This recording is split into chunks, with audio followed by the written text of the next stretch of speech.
Shalom, peuple de Dieu, que Dieu vous bénisse.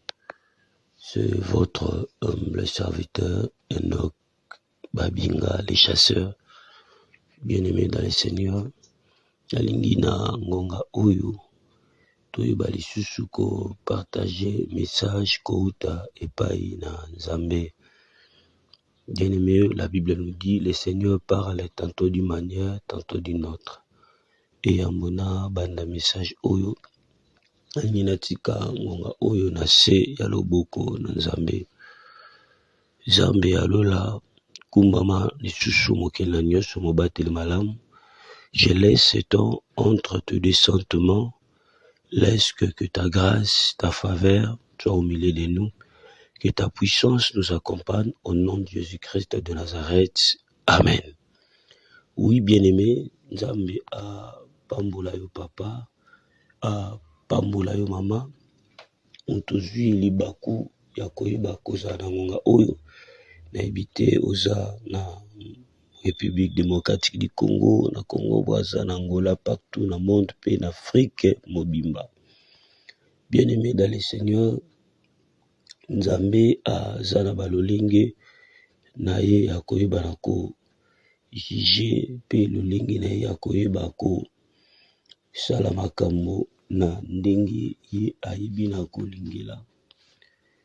Et pendant que na se ya mabundeli Nzambe ko talisa vraiment makambo ya somo, et moi je crois ce message est un avertissement ya munene oyo Nzambe asili koyeba na ko talisa, parce que ce que nous avons compris, et notre Dieu il est tellement Nzambe oyo a tondi na bolingo, Nzambe oyo a tondi na mawa, Nzambe oyo a tondi na ngolu, na likanisi ya Nzambe alingaka jamais moto ya mabe akufa na mabe. Volonté ya Nzambe ezalaka moto ya mabe ayebana ko se repentir pe ayebana ko bongola motema. Et c'est ça notre Dieu. Parce que moko ya particularité ya Nzambe c'est l'amour.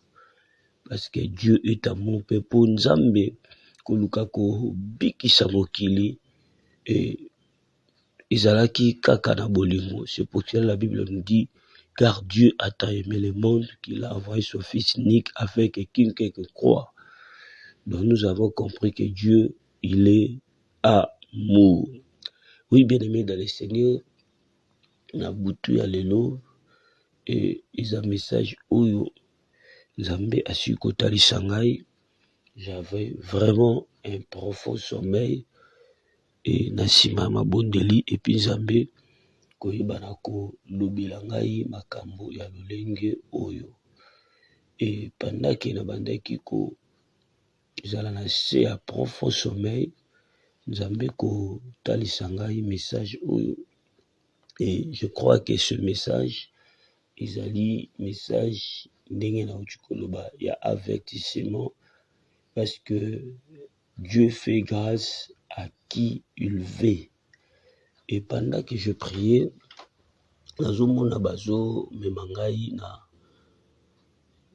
fleuve Congo, et na kolonga na fleuve Congo, et puis nazomona directement bazo talisa ngai mboka moko bakomi yango très bien, kombo yango ezalaki Oyo. Et na sima ya komona Oyo, nazomona mutu moko azalaki mulai makasi. Mutu azalaki vraiment mulai, très très géant, vous pouvez pas imaginer.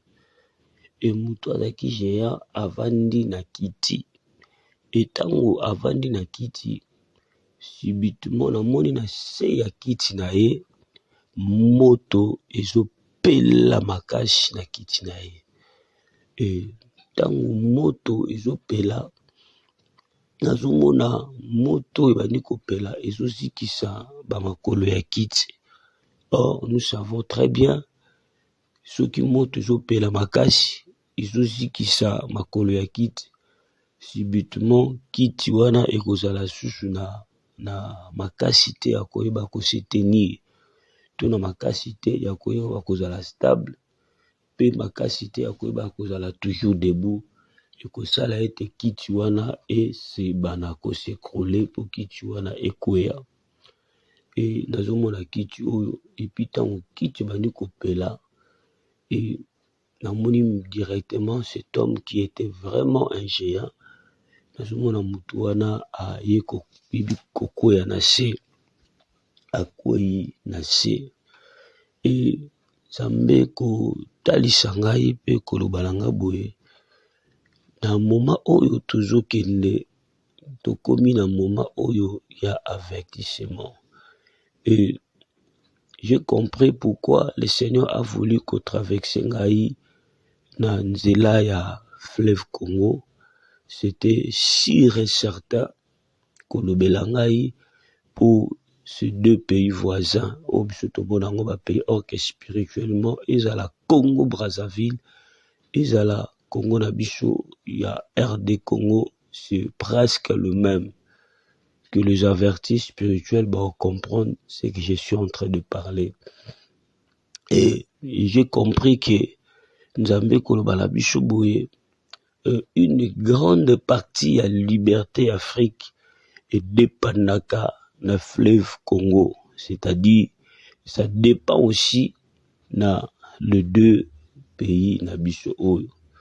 Et le Seigneur azolobala ngai boye, le feu que tu vois, c'est le feu des jugements.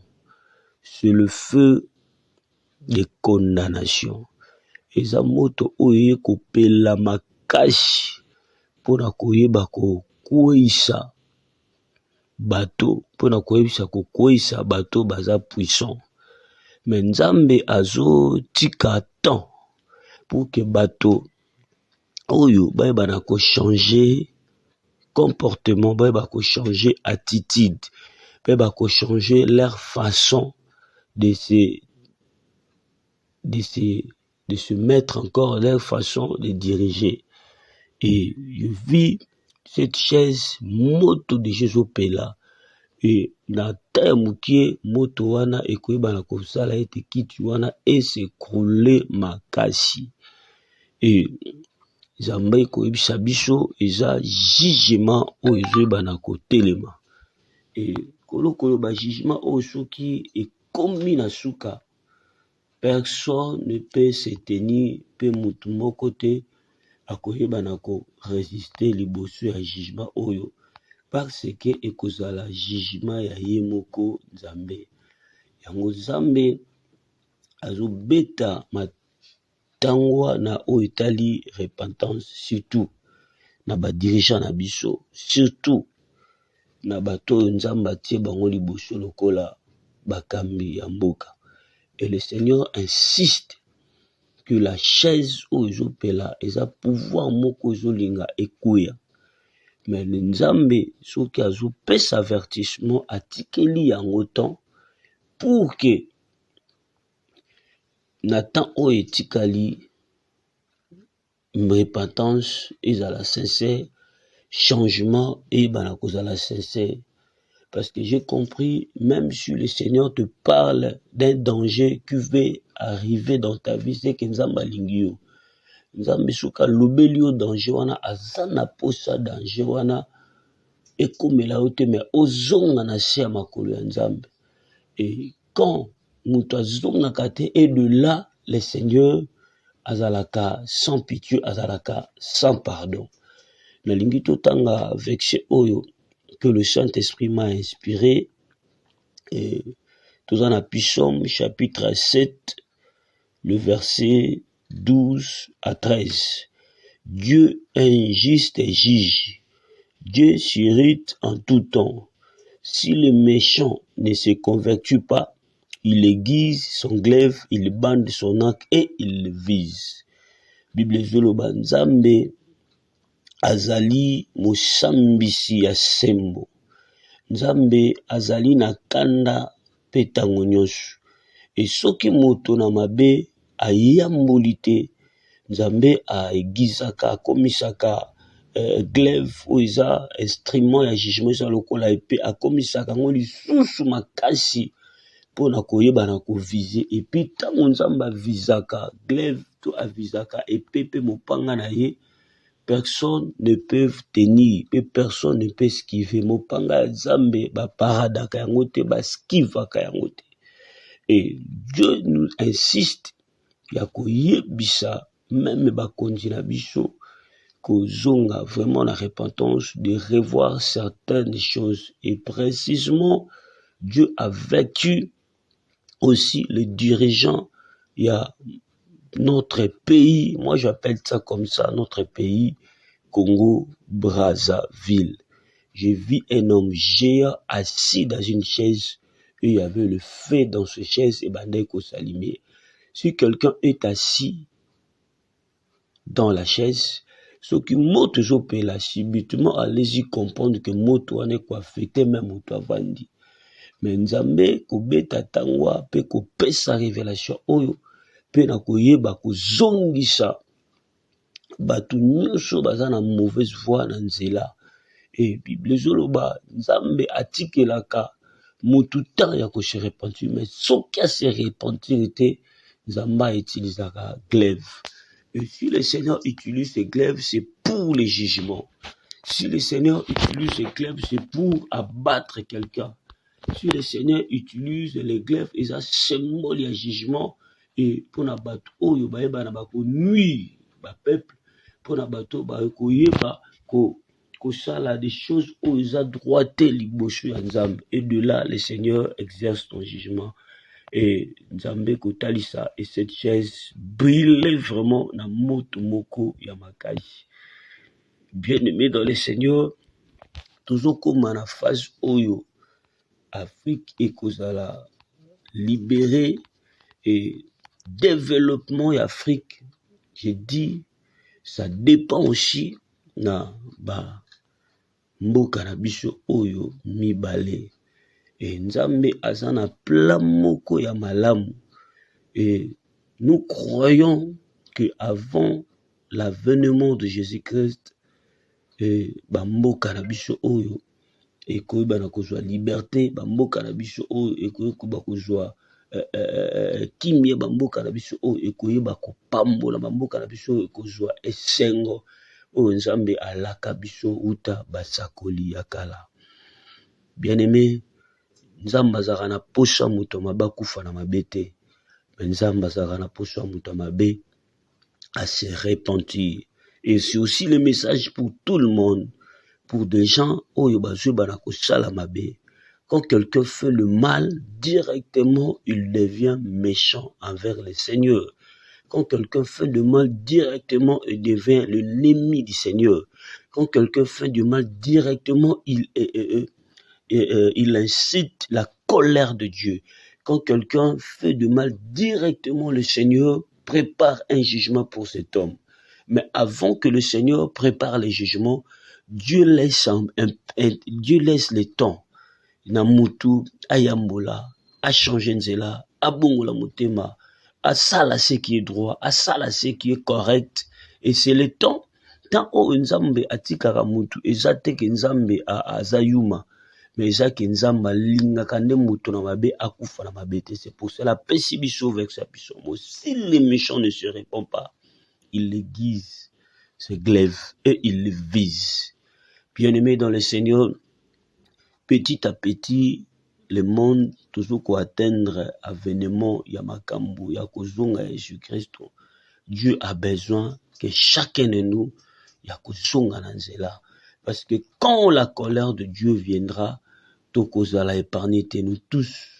Oh, nous sommes akoyeba kozala na droit chamate akokutana na Nzambe et aussi peut-être aussi et toi qui fais le mal, yozo salamabe, yozo nyokola bato, yozo mona comme si oza moto ya makashi likolo ya bato, yeba ete likolo na yo, il y a quelqu'un qui te voit, likolo na yo, il y a quelqu'un qui est le créateur des cieux et la terre, et cet homme, il est en train de tout voir. C'est quant à nous de changer, que quant à nous, ya kokima kanda na Nzambe na repentance, ya kokima kanda na Nzambe na koyeba kosala makambo eza malamu pour que le Seigneur tozala na ba cotation ya malamu. Oui, bien-aimé, que Dieu vous bénisse. Et vous comprenez, message OESA vraiment codé. Je sais que les avertis spirituels comprendront le contenu, comprenons l'explication exacte. Il y a message Oyo. Nzambe a pambola yo mutozola nanga papa ozola nanga maman partout dans le monde ozuli baku yako zanabiso nangonga Oyo. Que Dieu vous bénisse. C'est le message auquel Nzambe alinga kina transmettre nangonga Oyo. Nalingi to joatin ako chambela, nalingi to joatin ako bundela, et peut-être yo pe mamozola nanga papozola nanga, ozo subir ba coup ya ba méchant, ozo subir ba pression, ozo subir ba combat spirituel, ozo subir ba injustice spirituelle que le diable et ses acolytes bazoko ibanako lancer contre yo. Et nako ebisho mama, garde toujours ton attitude. Sache qu'au-dessus de tes ennemis, il y a quelqu'un qui est assis à la droite de paix. Il s'appelle Jésus-Christ de Nazareth. Il est le juste et juge. Dieu est juste et juge. Zambé, personne ne peut corrompre le Dieu que tu pries. Personne ne peut inciter le Dieu que personne ne peut à corrompre Nzambo Sambelaka azagiste. Nous voulons prier. Seigneur, je prie au nom de Jésus-Christ de Nazareth. Laisse que ta main, ta grâce, ta faveur, ezalali kolo ya bana na Nzambe. Kolo na chambeli pona mboka na biso, na chambeli pona continent ngai. L'heure est arrivée que la grâce et le jugement de Dieu est banakokita. Nzambe longisa biso papa na ngai. Kolo libere biso Nzambe. Dieu de grâce, Dieu de faveur. Posa nous alaka motama sumu akufate me ayambola. Nzambe tiana mitema ya batu. L'esprit de repentance, l'esprit de conviction, au nom puissant de Jésus. Na sambeli pelu susu lokola. La mutu nyosho azola nanga azokuta na ba combat spirituel, azokuta na bitumba, azokuta na ba prêche, azokuta na. Il est entouré par des méchants, il est accéléré par des méchants. Je prie au nom de Jésus que ton jugement descend. Seigneur, donne la victoire. Na mutu nyosho azola la nzambe langai. Kolo sécurité. Seigneur, laisse que ton épée s'élève contre toutes sortes de méchants. La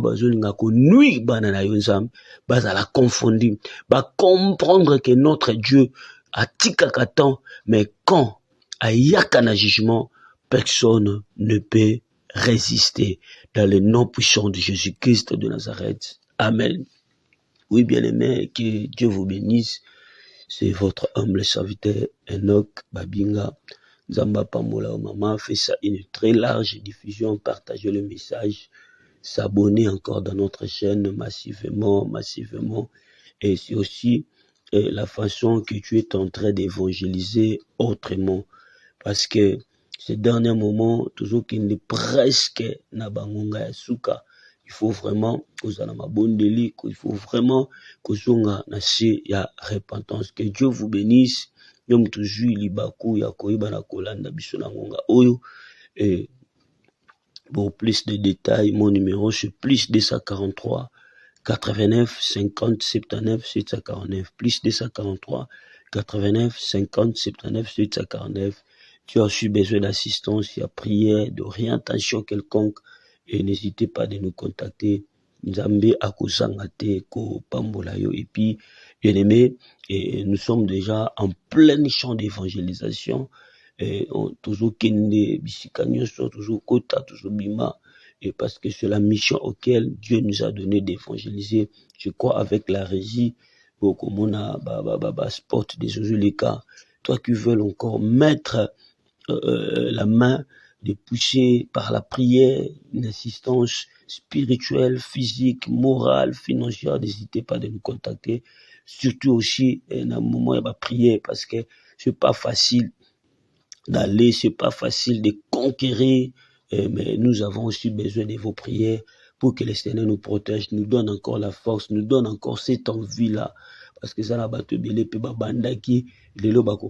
nous avons besoin de continuer jusqu'à l'avènement du Seigneur. On a pour ça, lisungi na yo na nzela ya losambo na nzela ya conseil na nzela orientation et nzambe akozanga te kopambola nzambe apambola mutu zuli baku ya kolanda nganga oyo apamboli bandeko nyonso oyo basungaka biso na moyen na bango pour que évangile kende mama GH papa Edo papa Brice que Dieu vous bénisse papa Nathan papa Charlie papa Dédé maman Bishopé Mariam Kamanda que le Seigneur vous bénisse nzamba